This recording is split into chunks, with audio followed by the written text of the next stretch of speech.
ایک مسلمان کے اللہ تبارک و تعالیٰ پر جیسے عقائد ہیں، اسی طرح انبیاء علیہ السلام کے لیے بھی عقائد ہیں۔ قرآن پاک میں بھی اللہ تبارک و تعالیٰ نے ایمان والوں کی نشانیوں میں بیان فرمایا کہ وہ نبیوں کو مانتے ہیں۔ تو یہ ماننا کیسا ہے؟ کیا کیا ماننا ہوتا ہے؟ سب سے پہلی بات تو یہ ہے کہ انبیاء کرام علیہ السلام کو ماننا، یعنی تمام کے تمام انبیاء کرام علیہ السلام اللہ پاک کے برگزیدہ بندے ہیں، وہ برحق ہیں، اس بات کو تسلیم کرنا یہ ضروری ہے۔ کسی بھی نبی علیہ السلام کا انکار یہ کفر ہے، اور ایک نبی علیہ السلام کو جھٹلانے کا مطلب ہے کہ آپ نے تمام کے تمام انبیاء کرام علیہ السلام کو جھٹلایا، یعنی سب کا آپ نے انکار کر دیا، کسی کو بھی نہیں مانا۔ اور اس میں یہ ہے کہ جیسے انبیاء کرام علیہ السلام کی تعداد کے حوالے سے چونکہ احادیث طیبہ مختلف آئی ہیں، بعض میں 1,24,000 کا ذکر ہے تو بعض میں 2,24,000 کا ذکر ہے، اس لیے علماء نے یہاں یہ ارشاد فرمایا، ایک تو یہ قابل غور بات ہے کہ جو یہ نقطہ بیان کیا کہ ہم انبیاء کی تعداد کو متعین نہیں کر سکتے، یعنی خاص یہی تعداد تھی یہ نہیں کہہ سکتے۔ اس کی وجہ یہ بیان کی کہ اگر جیسے مثال کے طور پر ہمارے یہاں یوں کہا جاتا ہے کہ 1,24,000 پیغمبر، تو وجہ دیکھیں کتنی باریک بات ہے، کیسی دقیق بات ہے کہ اگر بالفرض 1,24,000 سے زیادہ انبیاء کرام علیہ السلام ہوئے تو نتیجہ یہ نکلے گا کہ آپ کسی نبی علیہ السلام کا انکار کرنے والے بن جائیں گے، یعنی آپ نے کسی ایک نبی علیہ السلام کو مانا نہیں، اور جس کا نتیجہ یہ نکلے گا کہ آپ سارے کے سارے انبیاء کرام علیہ السلام کا انکار کرنے والے ہو جائیں گے۔ اور اگر انبیاء کرام علیہ السلام کی تعداد اس سے کم ہو تو نتیجہ یہ نکلے گا کہ آپ اس شخص کو کہ جو نبی نہیں ہے اسے نبی بنا دیں گے، یہ بھی کفر ہے۔ تو اس لیے ہم ایک تعداد متعین نہیں کر سکتے کہ یہی تعداد انبیاء کرام علیہ السلام کی تھی، بس ہم یہ کہتے ہیں کہ جتنے بھی انبیاء کرام علیہ السلام اللہ پاک نے بھیجے ہم تمام کے اوپر ایمان لے کر آتے ہیں۔ اب اس میں عام طور پر جیسے بولتے ہیں لوگ، نارملی بات کرتے ہیں 1,24,000 انبیاء آئے، تو یہ ان لوگوں کو نہیں بولنا چاہیے اس طرح، بالکل یہ ہمیشہ یا تو کم و بیش بولنا چاہیے، اچھا، یا پھر جتنے انبیاء کرام علیہ السلام آئے ہیں۔ صحیح ہے۔ اچھا، اب اس میں یہ ہے کہ انبیاء کرام علیہ السلام میں سے بہت سے وہ ہیں کہ جن کا نام قرآن و حدیث کے اندر موجود ہے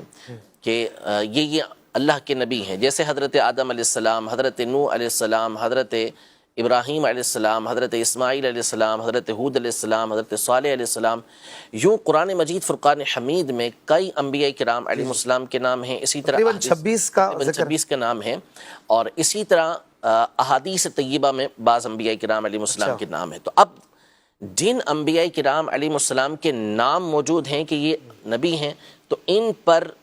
ان کا متعین کر کے نبی ماننا ضروری ہے۔ جیسے سلیمان علیہ السلام کو نبی ماننا ضروری، موسیٰ علیہ السلام کو نبی ماننا ضروری، عیسیٰ علیہ السلام کو نبی ماننا ضروری، تو جن کے نام آئے ہوئے ہیں ان کو بطور نبی یہ تسلیم کرنا ضروری۔ اور اس کے علاوہ جو دیگر انبیاء کرام علیہ السلام ہیں ان کے اعتبار سے اجمالاً یہ عقیدہ رکھا جائے گا کہ جتنے بھی انبیاء کرام علیہ السلام ہیں وہ اللہ کے برگزیدہ بندے ہیں، ہم تمام کے اوپر ایمان لے کر آتے ہیں۔ صحیح۔ یہ انبیاء کرام علیہ السلام کے حوالے سے پہلی بات ہے۔ پھر دوسری بات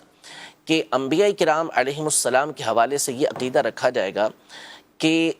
کچھ چیزیں وہ ہوتی ہیں کہ جو انبیاء کرام علیہ السلام کے لیے لازم ہوتی ہیں کہ ان کے بارے میں ہم نے یہ عقیدہ رکھنا ہی رکھنا ہے، یہ ان کے ساتھ ہوگا ہی ہوگا، جیسے انبیاء کرام علیہ السلام کا سچا ہونا، اچھا، صحیح ہے، انبیاء کرام علیہ السلام کا امانت دار ہونا، صحیح، انبیاء کرام علیہ السلام کو جو پیغام دیا گیا کہ انہوں نے لوگوں تک پہنچانا ہے وہ انہوں نے پہنچا دیا۔ صحیح۔ تو اس طرح بہت ساری چیزیں وہ ہوتی ہیں کہ جس کا عقیدہ اس اعتبار سے رکھنا کہ یہ انبیاء کے لیے واجب ہیں، یہ ضروری ہوتا ہے۔ اسی طرح بہت ساری چیزیں وہ ہوتی ہیں کہ جو انبیاء کے لیے محال ہیں، وہ ان سے ہو ہی نہیں سکتی۔ اللہ نے ان کو معصوم بنا دیا،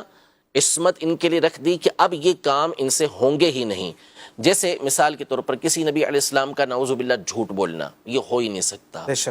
جہالت یہ ان کے لیے ہو ہی نہیں سکتی، خیانت یہ ان کے لیے ہو ہی نہیں سکتی۔ اسی طرح کبیرہ گناہ کے اندر مبتلا ہونا، چاہے وہ قبل نبوت ہو چاہے بعد نبوت ہو۔ اسی طرح صغیرہ گناہ بھی عند تحقیق قبل نبوت نہیں ہوتے، اعلان نبوت سے پہلے بھی وہ اس طرح کا کوئی کام نہیں کرتے۔